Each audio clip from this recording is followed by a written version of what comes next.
Hay otro temilla que te quería hablar. Ya, listo. O sea, estamos fregados. No hay relevancia, estamos en la madre, nos hemos vuelto cómodos, quizás estamos metidos dentro de cuatro paredes, no tocamos al mundo de afuera, solo lo que hacemos es juzgarlo y decirle, o sea, todas las cosas. Ese punto es bueno, ¿sabes? Que el otro vez escuché una estadística, que el 99% de las actividades que se hace dentro de una congregación, templo, iglesia, son para adentro.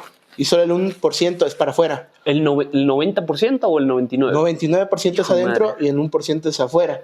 Algo muy mínimo. ¿Sabes que estuvimos hace un tiempo en San Lorenzo, por parte del trabajo, en una campaña por el mes de la Biblia, la Marcha por Jesús, que se celebra en septiembre? Y era interesante porque decían, gran campaña evangelística. Y se reunían solo hermanos ahí.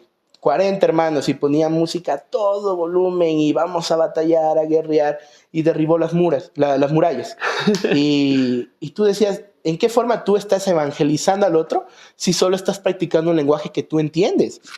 Completamente. ¿Cómo lo hago? Eso está terrible, de verdad que sí. ¿Cómo lo hago? O sea, claro, o sea, es como, claro, entras a la iglesia y solo te hablan de derribar muros, claro, o sea, de flechas, de arcos, y tú dices como que, claro, o sea, alguien nuevo cuando entra a la iglesia y escucha ese tipo de palabras en las alabanzas que normalmente, o sea, ¿cómo van a entender, no? O sea, ese siempre ha sido mi choque con la iglesia. Pues, o sea. Sí, o ponte a escuchar un himno como Sublime gracia del Señor. Ese himno va dirigido a un pecador, una persona que sabe que necesita a Dios. Sí. Ese evangeliza. Sí. Pero si y la letra, claro, no es una letra muy difícil de entender, ¿no? Claro. O sea, algo que alguien que ni siquiera ha conocido a Dios en su vida. O sea. Entonces, desde ahí tenemos ese problema. Sí.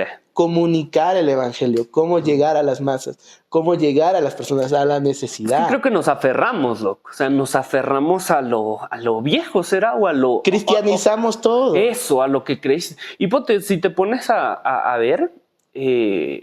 claro, o sea, creo que la iglesia tiene esa... Y creo que a veces es bueno, ¿no? O sea, cristianizar algunas cosas. Ponte, hay una nota ética, o sea, una corriente ética que es la ley natural. Ponte, eso no es necesariamente algo bíblico, pero ponte, Pablo lo utiliza en Romanos 1 para hablar de esta parte de la homosexualidad. ¿Sí me cacho? O sea, es como que a veces sí es bueno cristianizar algunas cosas, pero no todo lo debemos cristianizar, ¿no? O sea, eso es lo fregado, ¿no? Pero sí está fregada esta nota. ¿Qué piensas ahorita de cuáles crees tú que son los temas relevantes con los que la iglesia ahorita debe batallar, se podría decir, o quizás alzar un poco más la voz y dar luz a esto? Ponte, te voy a decir ejemplos que quizás yo tengo en el corazón. Estuve en una conferencia de modificación genética, Josué. O sea, y la ética sobre la modificación genética, ¿no? O sea, porque históricamente se han hecho atrocidades, experimentos buscando esto, pues, o sea, llegar a la modificación genética y mejorar la vida del ser humano. O sea, ¿qué piensas de este tipo de cosas? ¿Qué piensas ahorita de la eutanasia que está rondando un poco también aquí en Ecuador?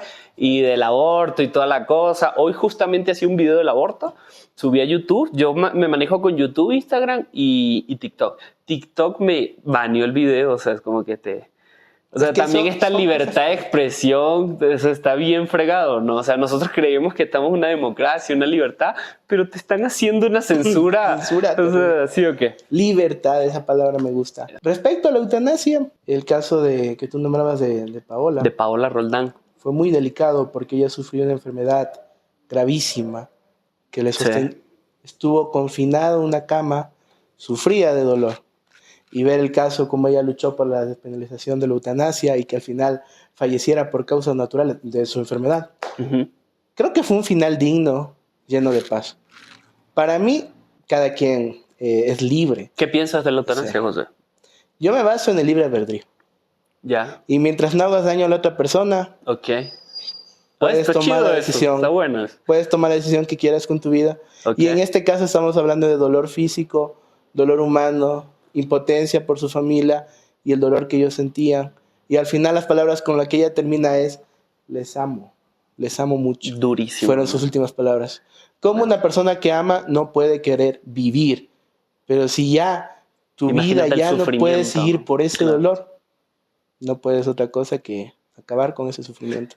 es dificilísimo plantearse este tipo de preguntas, ¿no? O sea, a veces no sabría ni cómo hacer la pregunta, pero es como que, claro, o sea, interpretemos un poco con lo que conocemos de Dios o lo que creemos, nuestras convicciones o nuestra cuestión ética. O sea, ¿qué piensa Dios de este tema? O sea, de elegir, porque claro, eutanasia significa buena, tanasia, que es thanatos, muerte, ¿no? O sea, una buena muerte. Una buena muerte. Entonces, claro, o sea, ¿qué piensas de este? ¿Qué crees que Dios piensa de este concepto? O sea, bueno, tradicionalmente que hemos creído, Dios es el dador de la vida, o sea, solo del depende darla, solo del depende quitarla, ¿no? Dios o sea, me dio, Dios me quitó. Eso, ¿no? Y qué onda que alguien, o sea, obviamente entendiendo el contexto, alguien que diga, chuta, estoy sufriendo, no sabemos, alguien que pasa, un ejemplo, el ELA creo que estaba leyendo la otra vez, te mata las neuronas como que controlan tus músculos. O sea, es como que, claro, se empieza a matar poco a poco el cerebro y como el cerebro controla el movimiento del cuerpo humano, o sea, ya es como que poco a poco ya pierdes la movilidad de los brazos. En la Biblia, perdón que te interrumpa, en la Biblia tenemos ejemplo de personas que desearon la muerte. ¿Me puedes dar ejemplos? Ah, bueno, Elías. Imagínate, cayó fuego del cielo, hizo entender.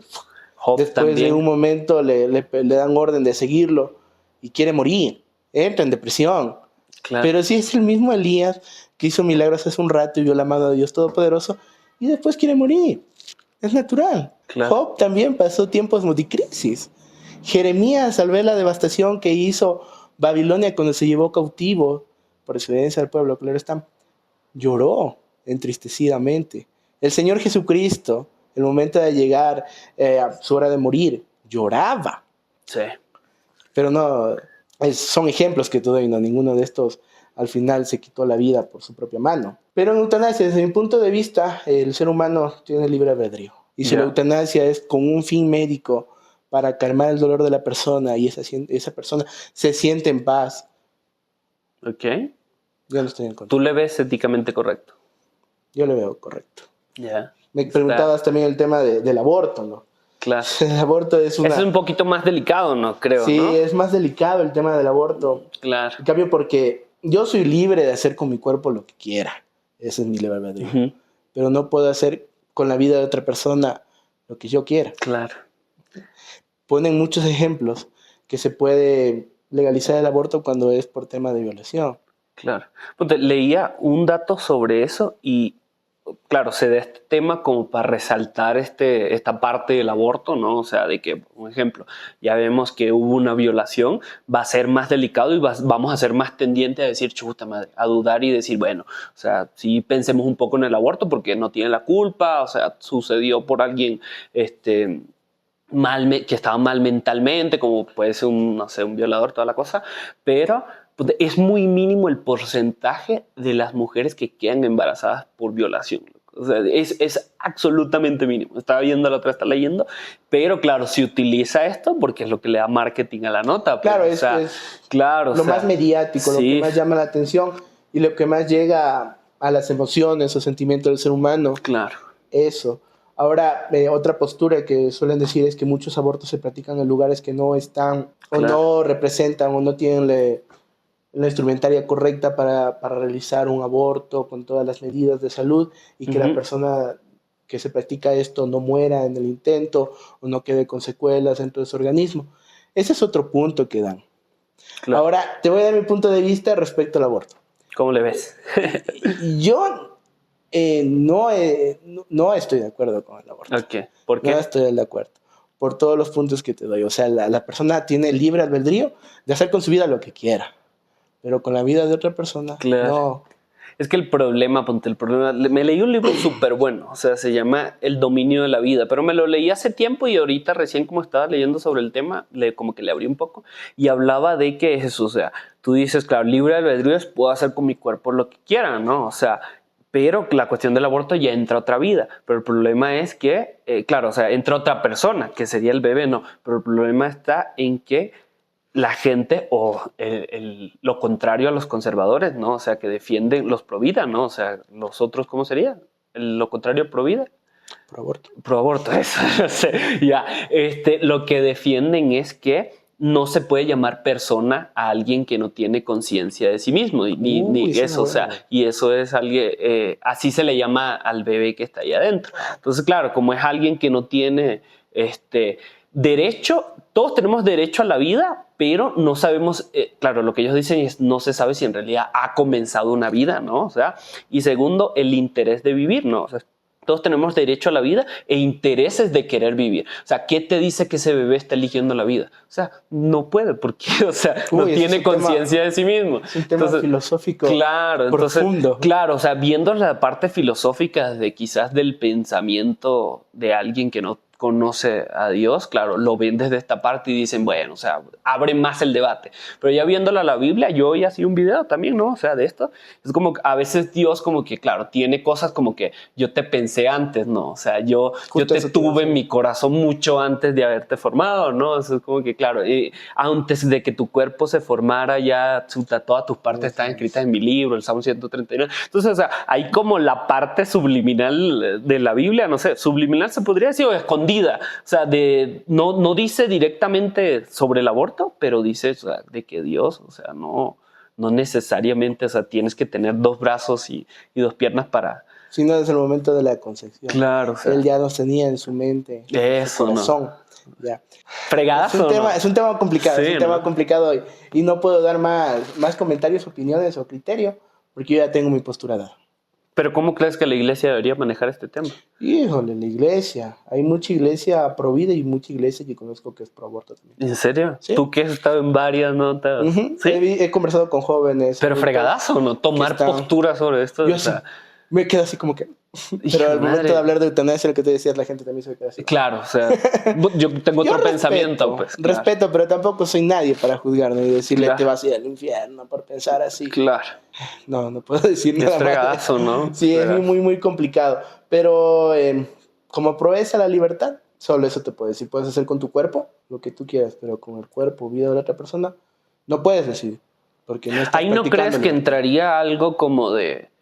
O sea, te entiendo lo del libre albedrío, pero un poco quizás te podría entender como entonces eres dueño de tu vida, eres dueño de tu cuerpo y no es Dios, dueño de tu cuerpo, dueño de tu vida. O sea, es como que quizás lo dices con esta soberanía de que, bueno, o sea, puedo hacer lo que me da la gana y toda la cosa, entonces quizás no se reconoce como esta autoridad de Dios. Te estoy diciendo un contraargumento de lo que estás diciendo. Estoy diciendo. ¿O cómo le ves? ¿Cómo lo ves? Porque también es fregado, ¿no? O sea, creo que te salva mucho y te lleva un poco a ser ético, o sea, también reconocer que no todo lo puedo controlar yo, pues, de mi cuerpo. O sea, hay cosas que sería Estamos de Dios, hablando ¿no? Desde una perspectiva como cristiano evangélico. No sé, como quieras. Sí, como quieras. Desde una perspectiva cristiano evangélico, Dios es dueño de mi vida y yo le debo cuentas a Dios. Ahora, si estoy en el mundo, vivo en el mundo, igual al final cada quien le dará cuenta a Dios por sus actos. Pero yo no te puedo decir cómo vivir tu vida. Eso te lo puede decir Dios y a través de la palabra conocemos cómo. Yo no soy perfecto. Cometo errores y a cada rato y sigo cometiendo errores. Sí, pero es su gracia lo que nos sostiene. Eso es lo que te puedo decir respecto a ese tema. Sí, bro, completamente. Bien sí, es delicado y claro, o sea, se topa con la cierta, vuelvo a redundar, ¿no? Delicadeza porque... Ponte ahorita Paola Rondán, creo que murió hace 3 días, ¿no? O sea, claro, no, y en realidad no sabemos qué pasa en ese tipo de personas, loco. O sea, tú ni siquiera tienes cela, pues, o sea, para decir, para dar un juicio sobre esto, ¿no? A veces hay cosas que, hay que, o sea, ¿cómo sería? Quedarse tranquilo, ¿no? Y orar, no sé, si me cachas, o sea, como que... Sí, claro, como te decía, yo vi un desenlace tranquilo, en paz. Y las palabras que me marcaron fue, como te dije, les amo mucho a mi familia, les amo. Entonces, para mí concebir que una persona ame, no puedo yo entender que no quiera la vida. Y esa persona quería la vida, quería vivir, pero por el dolor ya no pudo más. Y choca, lo que dices de la familia, me gusta mucho porque choca con algo bastante interesante del ser humano y es que este sentido de sentirse competente. O sea, cuando uno no se siente competente, bueno, eso más le pasa a los hombres, pero también a las mujeres, ¿no? O sea, cuando un ser humano no se siente competente, no se siente útil, no haya un sentido de por qué vivir, para pasan este tipo de cosas. Ponte, lo que les pasa a los enfermos de ELA es que se sienten muy presionados a que los cuiden a cada rato, o sea, se sienten una carga. Entonces, como se sienten tan carga por los cuidados paliativos, se llama eso, ¿no? O sea, deciden, o sea, quiero mandarme a la madre, soy una carga, soy un estorbo para mi familia. Entonces, claro, o sea, otra cuestión, si es que vamos a dudar un poco de esta parte de esta buena muerte como es la eutanasia, sería mejorar los cuidados paliativos, ¿no? O sea, en este tipo de casos. Pero bueno, eso es algo que al gobierno no le importa. O sea, eso es algo que es un tema fregadazo de darle luz porque un montón de cosas, sí, recursos. Solo imagínate, o sea, cuánta inversión se da a temas de cáncer, a personas con SIDA, a personas que tienen esta enfermedad que necesitan transfusiones de sangre y muchas veces no se les da una inversión correcta. Solo imagínate eso. Entonces sí, son temas cruciales que la iglesia debería tomar en cuenta. Y quizás no con una... A ver... No con un dedo condenatorio. Eso, no, sino como piensen.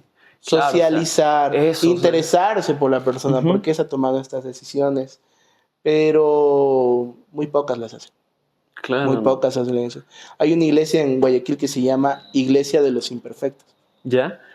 Loco, está medio carismático el título, pero... No, está muy bueno, ¿sí? Porque estos hermanos, estos ministros se dedicaron a rescatar gente de calle, gente con cáncer y gente con SIDA. Esa gente que la sociedad los margina por su enfermedad o por su estatus económico, y de allí levantaron un ministerio. Por eso se llama la Iglesia de los Imperfectos. Ah, pero está chido entonces. Alcohólicos, gente drogadicta, gente con ese pasado, y hacen un gran labor. Ponte, ellos hacen algo diferente en la iglesia. Sí, no buscan a los que están sanos, sino buscan a los que están enfermos, dolidos. Pues sí, eso suena a Jesús, pues claro. Sí, eso es Jesús. Sí, literal. Bueno, buenazo. A ver, otro temilla que te quería hablar. Fuimos con un grupo de jóvenes a ver The Chosen.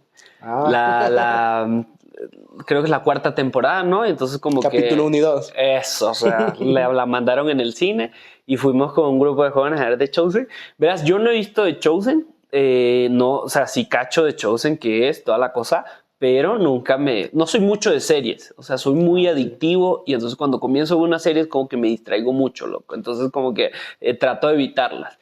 Pero fui con los chicos, me pareció, o sea, vimos la película, me pareció súper chévere, pero antes de ver la película hablé contigo, me dabas una opinión de que fuiste también a la premiere y que habían como cositas raras de la cultura pop. Referencias a la cultura pop. Eso, o sea, Qué loco. ¿Cómo le ves al tema de Chosen? Me pareció una serie interesante el formato y el contenido que le dan.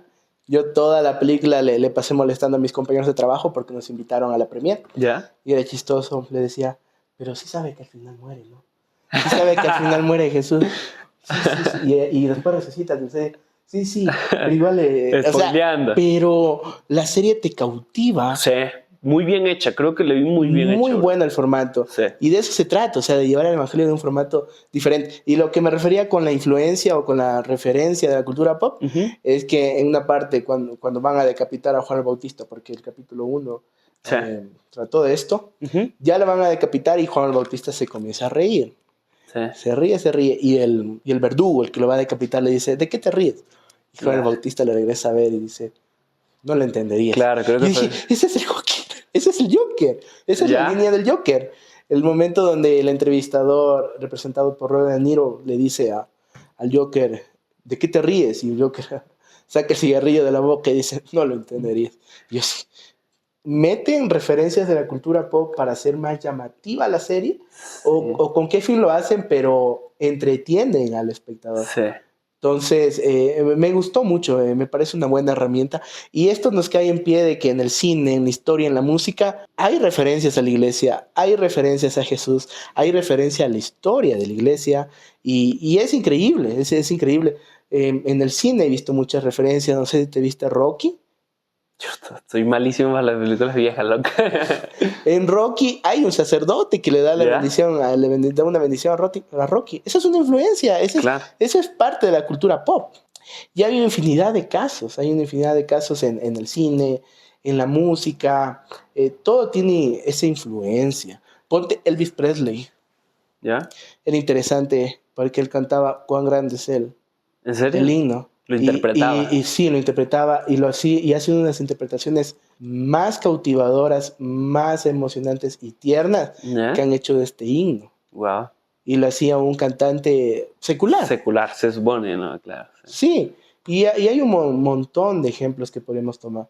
En el arte también. Claro. Se ve reflejado la historia de Jesús, la historia de lo que es la Biblia. Entonces, para mí eso es la cultura pop. Claro. Hasta en chistes te meten. ¿Pero te parece bien hacer eso? O sea, porque normalmente eso le da, es lo que dices tú, o sea, para hacerle más llamativo, para que haya un boom, eso hace que la gente, ve lo que pasó, o sea, lo vaya a ver y le da esa relevancia que necesitas, como lo hablábamos ahorita. Muchas veces en las redes, loco, o sea, hay un fenómeno en las redes, es que no pega mucho lo que es, ¿cómo decirlo? Lo que tiene un equilibrio. Si me cachas como un ejemplo, yo te digo lo de la eutanasia y tú dices, bueno, o sea, te dices argumentos de acá y dices argumentos de acá. Entonces, como que te quedas en el medio y te vas un poquito para acá, pero vas suave, ¿no? Eso normalmente es alguien sabio, ¿no? O sea, la gente que hace eso es alguien sabio. Pero en las redes lo que pega es o te vas completo para acá, ¿sí me cachas? O sea, o te vas completo para acá. Eso es lo que pega. Te polarizas de una postura. Eso, la polarización, buenísima palabra. Entonces, o sea, claro, o sea, lo que yo cacho es que, bueno, aunque es una cosa cristiana, ¿no? Se supone, ¿no? La serie de Chosen, que de paso que está muy buena, ¿no? Vamos a meterle algo como para causar un enganche, choque. Eso, o sea. Alguien que tal vez que estuvo todo aburrido la película así. Claro. Diga, oye. O para que haya ese tú a tú. Ponte, vos me dijiste ahí abajo, ¿no? Estamos en la célula y me dijiste, ve lo que sé qué tal, y man cita al Joker, y yo ya me pareció interesante, ya quedó en mi subconsciente y ya dije, ya fui condicionado a ver The Chosen, ¿sí me cachas? Yo nunca te hubiera sugerido ver Chosen porque tampoco la había visto antes. Pero solo ese pedacito me dijo, wow, está bueno. Ya ves, marketing, man, claro. O sea, sí, entonces... Es que se necesita vender, aunque sea algo cristiano, se necesita vender. Llegar a las masas, llegar a ese público que no va a leer la Biblia y que no ha leído la Biblia. Y la única forma que lo va a hacer es a través de referencias o de series de televisión. Entonces se cristianizó al Joker. Ajá. Oye, hay una serie de Marvel, no me la he visto, ¿ya? Pero vi el final. Es de uno de estos antihéroes que fallece al final. Y se lo ve en un campo lleno de cebada, así dorado. ¿Ya? Y la serie no trata nada de cristianismo, nada de eso. Pero al final se escucha más allá del sol.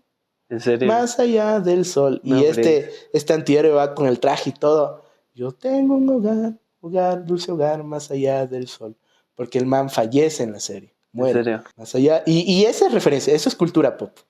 Meter un himno, una alabanza cristiana en una serie que no tiene nada que decir del cristianismo. Nada. Y es buenazo eso. A mí me parece súper bien eso, ¿no? Porque al final la gente dice, ¿y esto dónde? Claro, o sea, es algo escondido, ¿no? Y así la gente se va conectando. Yo leía en los comentarios de esta parte, ustedes la pueden ver en YouTube, decía, ¿y esta alabanza de quién es? Y otra persona le comentaba, la escribió otra persona porque esta persona sufría de tal enfermedad, pero en sus últimos días escribió esta canción y es el amor o la expresión de conectarse con Dios al final de sus días. Está. Y la gente, wow. Y está brutal. No necesariamente tienes que hacer algo y catalogarlo como cristiano para hablarle a la gente de Dios. O sea, sí me cacho. O sea, eso me gusta mucho. Y ese ha sido, ponte, yo cuando comencé con los videos, con los podcasts y así, no quería hablar necesariamente, o sea, de algo religioso, sino hablar de, en general, eso filosóficamente, psicología, toda la cosa, y meterle la esperanza de a poquito, o sea, como esa levadura que fermenta la masa. Y habían comentarios como, no, es que eres cristiano y no hablas de la Biblia, le falta más Biblia a ese podcast. Yo te echo más a loco, o sea, y son cosas es un hermano chuletón, le llamo, un hermano carnal. Oye, no, y te cito la última referencia de cultura pop en sí. Forrest Gump. Forrest Gump. Sí, lo vi Forrest Gump. Hay una escena donde Forrest Gump se encuentra con el capitán, o sea, el sargento, que queda inválido porque le cortan las piernas y el sargento está en su época depresiva y todo. Y Forrest Gump llega ahí con alegría, con entusiasmo. Y el sargento le pregunta, ¿qué pasó, Forrest? ¿Encontraste a Jesús? Y Forrest dice, y tenía que buscarlo. No o sea, friegues. haciendo referencia Claro. de que Forrest Gump era cristiano por la expresión o por ese... El entusiasmo, lo que reflejaba, esperanza, el entusiasmo, ¿no? esperanza que reflejaba, y el sargento mostrando en todo lo contrario, ¿no? Esa es cultura pop Sí, en cine. buenazo. Sí. Y creo que esa de Forrest Gump ahorita que la nombras es como habla de la historia de Estados Unidos. Creo que el man es... Sale John Lennon. Claro, o sea, salen los manes, los hippies. Nixon. O sea, claro, o sea, sí, también hay una guerra, ¿no? La guerra de Vietnam. Claro. Oye, la guerra de Vietnam sí es increíble. Justo conversaba con mi jefe, que los combatientes iban a minar a los norteamericanos, los estadounidenses, cantando Gloria, gloria, aleluya. Gloria, gloria, aleluya. Gloria, gloria. No aleluya, friegues, ¿en serio? Pa. Es una canción que quedó mancillada y ensuciada. Y para mi parecer, desde ese momento que escuché la historia y leí, ya no debería ser cantada en iglesia. Claro, pero la gente la canta. Y no saben la historia para qué se usó esa canción. Se mataba gente y mientras se mataba gente se cantaba Gloria, gloria, aleluya. Es que normalmente ahí entraría algo interesante y es, claro, o sea, cuando hay estos tiempos de guerra es como que se practica lo que quizás se practicó en el Antiguo Testamento, ¿no? Las guerras santas y matar en nombre de Dios, ¿no? O sea, se supone que Dios está en nuestro bando y entonces, sí, claro, y, o sea, bueno, y eso es lo que y Dios nos ha representado los norteamericanos durante toda nuestra historia, ¿no? Que llevan tonelada de democracia representada por tanques de guerra. Pero bueno, ese es otro tema, ¿no? Claro, bueno, de historia me estoy metiendo ahorita con historia, ¿viste? No cacho mucho historia, solo cacho lo básico, ¿ya? Pero estoy metiéndome en historia, está súper interesante porque ahorita me está llamando mucho la atención lo que está pasando con Rusia y Ucrania y cómo Putin ya se está cabreando. Y entonces me tiene preocupado y me metí a ver historia. Entonces, otro ratito hablaremos de historia. Porque... los israelíes de Gaza. Ese no he cachado mucho, pero está gente, oran por Israel, oren también por Gaza. Jesús también murió por Gaza, murió por los pastores, líderes que hay en Gaza y por los hermanos en Cristo que tenemos allá. Literal. Y al nivel que llega la religiosidad, ¿no? O sea, la religiosidad es de defender la mayoría de posts la exclusividad, ¿no? O sea, sí, la mayoría de posts que leo en Facebook es, hermanos, oremos por Israel. O sea, sí, pero también oremos por Gaza. Claro. Allá también hay gente por la que Jesús murió. Sí. La ignorancia es brutal en la iglesia, ¿no? O sea, hay que darle suave nomás. Eso te metes con Israel. Claro. Piensa que estás ofendiendo claro. O sea, hay que entender, ¿no? Que Israel es el pueblo escogido de Dios. Y otra cosa es el Estado de Israel. Eso, exacto. El Estado de Israel está matando gente.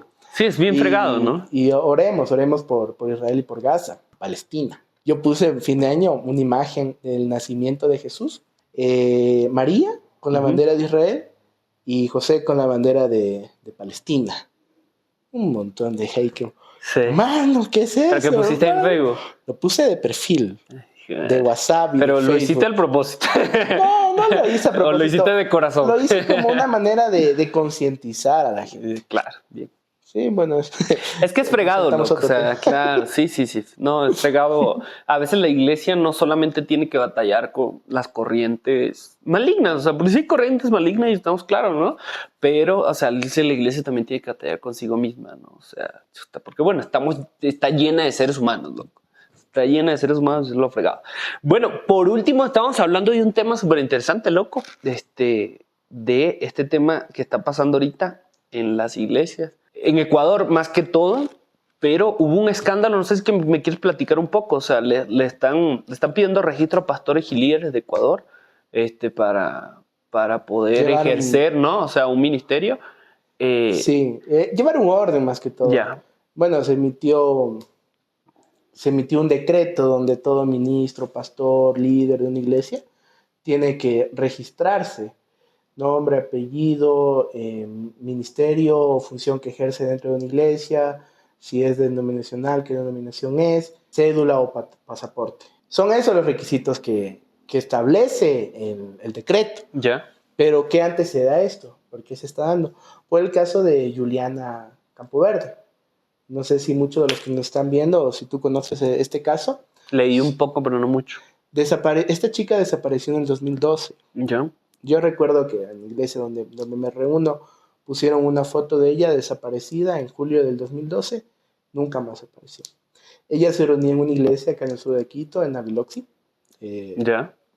Ya todos los que saben del tema conocen el nombre de la iglesia y a qué denominación pertenecía, porque ya no existe esto. Desapareció. Y a la última persona con la que vieron a la chica fue al pastor o líder de jóvenes. También, el nombre de la persona. O sea, ¿era pastor y líder de jóvenes? Era líder de jóvenes. Eso nunca he entendido. Siempre dice líder de jóvenes, o en otros lugares le dicen pastor de jóvenes. Okay. Bueno, pero era algo más. Va el título por ahí. ¿Qué edad tenía la chica?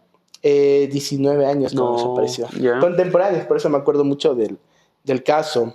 Bueno, pasaron varios años, ningún fiscal hizo nada. Llegó a la mano de una fiscal evangélica, cristiana evangélica, y cuando leyó que el sospechoso más fuerte era un pastor, dijo, ay no, ¿cómo puede ser un pastor? Este es un siervo de Dios, una persecución. Esto es una persecución a este siervo de Dios. Y archivó el caso, no le dio seguimiento. Luego la madre quería que le hagan justicia, fue donde un policía, este policía le tomó la declaración, dice, es un pastor. Híjole, no creo, verá, yo soy cristiano también. Chuta, no sé qué hacer en estos casos, voy a consultarle a mi pastor. No, o sea, fueron temas así, un encubrimiento porque la gente no podía creer que un pastor cristiano evangélico pudiera ser el asesino. Y se encubrió esto durante 6 años. Hijo de madre, qué terrible. 2018 recién se da la orden de captura a este disque pastor. Lo detienen y comienzan las investigaciones. Para esto, este dichoso pastor, junto con su padre, habían ido al representante de unas organizaciones acá en Quito a pedir una carta de sigilio, que es secreto de confesión, que se practica en la iglesia católica, no en la iglesia cristiana evangélica, para los televidentes que no tienen tal vez este conocimiento. Y esta persona le extendió. Entonces con eso se basó en que él no podía confesar qué había pasado en esa ocasión y tal, se mantuvo. Algo que la iglesia evangélica nunca había practicado. Qué locura. Y es chistoso, verás. Empiezan las investigaciones. Y bueno, este dichoso pastor confiesa que sí, que se la llevó, primero que la escopominó, que la llevó a un hotel. Después de los 6 años, me dice. Sí, después de los 6 años comenzó las investigaciones y que asesinó y se sació de su cuerpo en la quebrada de Bellavista. Fueron a buscar allá el cuerpo, los restos, los peritos y no la encontraron. Pero encontraron en la laptop de trabajo de este disque pastor 500 videos pornográficos. No, era un enfermo. Era un enfermo. Y en su historial de búsqueda constaba cómo borrar el IP, el IP del celular o de la computadora. Ya te voy a contar por qué. Cómo usar la espocolamina, dónde comprarla. Cosas así. O sea, planificando todo. ¿no? ¿Por qué borrar el IP? ¿Por qué borrar el historial de búsqueda? ¿Por qué fue eso lo que él rastreó? Porque al momento que desaparece Juliana Campoverde, allá en el 2012, a los 2 días o al siguiente día, ella manda un mensaje desde Facebook diciendo a la familia que ya no la busquen, que ya se fue. Pero resulta que el pastor había cambiado de chip el celular y desde su celular había abierto el Facebook de Julián. Entonces, eso es lo que arrojó la investigación. Para esto, y llegando un poco más al contexto de cómo fue la vida congregacional de esta familia, la víctima, ellos habían asistido a esta iglesia durante varios años, la chica estaba cantando en el coro y todo, pero este pastor le echó el ojo, le comenzó a acosar y le ponía muchas disciplinas. Ella tuvo un novio de otra iglesia y le dijo, no puedes tener un novio de otra iglesia, tenías que habernos pedido permiso, disciplinada, le sacaron del coro. Hijo de madre. Después que el pastor le dijo, tienes que casarte con mi hermano porque Dios me lo reveló. Disciplinada también, hasta que ella decidió retirarse. En este momento de angustia, porque la chica era una persona de fe, de espiritualidad, que buscaba genuinamente, un pastor le manda solicitud y le comienza a dar consejos bíblicos de qué debo hacer en esta situación, y el pastor le iba a... Resulta que ese pastor que le aconsejaba era el asesino, que había cambiado de perfil. Entonces, es una historia demasiado cruel, cruda, oscura, llena de trabas. ¿Por qué? Durante todos estos años que él fue sospechoso, la iglesia mantuvo un silencio. Nuestros representantes, las iglesias evangélicas, pertenecen o muchas de ellas están afiliadas a organismos que nos representan. Entonces, estos organismos, estas organizaciones no dieron un pronunciamiento oficial. Ellos lo que escribieron es, no vamos a pronunciarnos hasta que haya un resultado de las investigaciones. Claro. Nunca se solidarizaron con la familia. Hijo de madre. Eso pasó. En el 2018 se dan las investigaciones y en el 2019 se le da sentencia, 25 años a este disque pastor. Y en el 2024, hoy en día, el mes pasado, se dictó las medidas reparatorias por el caso de Juliana Campo Verde, el registro de pastores y líderes. Y poner una placa en la denominación que era parte de esta iglesia, o los 25 años y una restitución del Estado de que tiene que pagarle a la víctima, no sé qué porcentaje de dinero, que no va a recuperar a la persona, es lo lamentable. Pero es eso, es el silencio que mantuvo a la iglesia durante 12 años. Y al momento en que se da el dictamen de la sentencia en 2019, las organizaciones que representan a la Iglesia Cristiana Evangélica, lo único que dijeron es, nos solidarizamos con las víctimas, pero estamos en contra en que se cierre la iglesia. Qué locura, ¿verdad? Claro, es un tema bien fregado y ahorita que me echa el cuento completo, qué oscuro, pero lo feo que queda la iglesia en algunos casos, ¿no? O sea, en algunos momentos, o sea, y no solo una persona, claro, estamos hablando de este man, este violador, este terrible, o sea, que bueno, que Dios haga justicia con él y también la justicia humana, ¿no? Pero, o sea, el esconder, o sea, esta falta de integridad, ¿no? O sea, que a veces tenemos por esta cuestión política de que, bueno, que siempre nos vean bien porque necesitamos que la gente venga a la iglesia. Los enemigos de la fe pueden usar esto para acabar con la iglesia y con su integridad y con los principios bíblicos y de la familia. Pero cuando es por temas de con mis hijos no te metas, lanzan piedras, sí, vamos. Pero cuando son temas delicados que pasan dentro de la estructura religiosa, no lo hacen.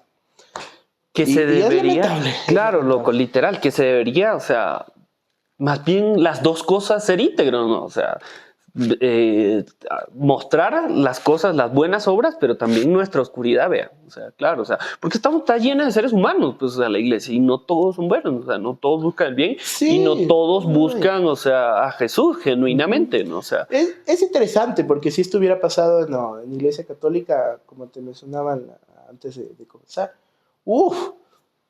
son hijos del diablo, son Nosotros somos buenos para echar piedras, pero cuando sucede dentro de nuestra organización, dentro de nuestra familia, entre comillas, callamos bien feo. Yo soy muy partidario de dar luz, o sea, y también dar luz con mi vida, o sea, creo que la iglesia debería ser más vulnerable. Bueno, justamente te comentaba hace rato y ya creo que con eso podemos ir cerrando, no se vaya a apagar la cámara, cacho. Hasta Hillsong, no sé si te has visto, un documental que le hicieron. ¿Te viste el documental? Sí. Creo que tiene como completo, 3 capítulos. Pero lo leí un poco de qué trataba y cuál era la idea. Algo que yo me pongo a ver, o sea, sí, está chido y bien que le hicieron ese documental porque eso también habla de que la iglesia a veces también es fregadaza, o sea, no somos perfectos, pues, o sea, aunque busquemos a Jesús no somos perfectos, pero también. Estás relacionando con lo de Hillsong con lo que claro, pasó, porque también, o sea, ¿qué fue lo que pasó?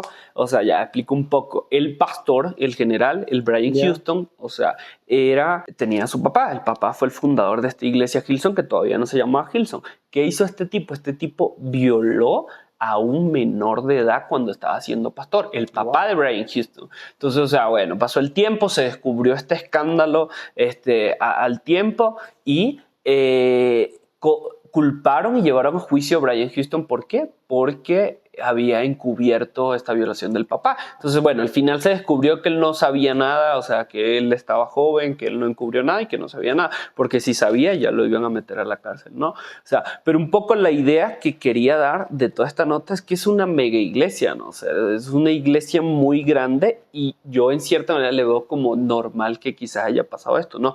Lo raro y lo hecho masa es que le pase a la gente de autoridad que se supone que debería ser, o sea, la gente más íntegra. Estos casos son planificados, como este man buscando cómo se escapó la mina a alguien, o sea, ya gente que, o sea, genuinamente su corazón ya planifica la maldad. No te voy tan lejos, acá en el Ecuador, Daniel Salcedo. ¿Quién es ese? Lo detuvieron a Daniel Salcedo, el que se estrelló en una avioneta en la frontera de Perú cuando escapaba. ¿Ya? No cacho. ¿Quién es? Daniel Salcedo. ¿Sabes que me cuentes todo eso? Esa es una historia larga, pero bueno, para los que saben quién es Daniel Salcedo, es una persona que tuvo influencias durante fue lo que el COVID. Se hizo rico con insumos médicos. Creo que en el momento de la pandemia, dando luz, ¿ya? Y él, bueno, el avión de él se estrelló, lo agarraron en la frontera y todo, y lo mandaron a la cárcel acá en la número 4, que es la Añiñada. Y él estuvo un tiempo ahí, después mataron a Efraín Ruales, el presentador de televisión, y él sale bailando en un TikTok. ¿Ya le cachas? Ya. Con una botella. Ya. Él es hijo de un pastor evangélico de una iglesia fuerte en Guayaquil. Hijo, man. Y en uno de los textos, porque él tiene textos con Norero, que fue un narcotraficante, un capo. Está ahorita en el juicio. Ya murió. ¿Murió? Murió. Él en los textos decía, no te preocupes, yo tengo influencia en tal lado, Daniel Salcedo. Tengo influencia en esto, y no te preocupes que yo consigo lo que quiero. Se hacía milagros con el Espíritu Santo, dice. Un hijo de pastor. Yo servía en las alabanzas.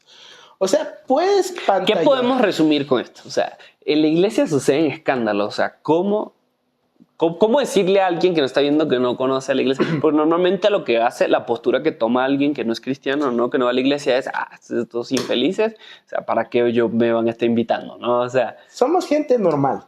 Yeah. Gente con errores, gente que seguimos fallando. Y yo me dirijo a los que no conocen, ¿no? Vean a Jesús, vean a Cristo.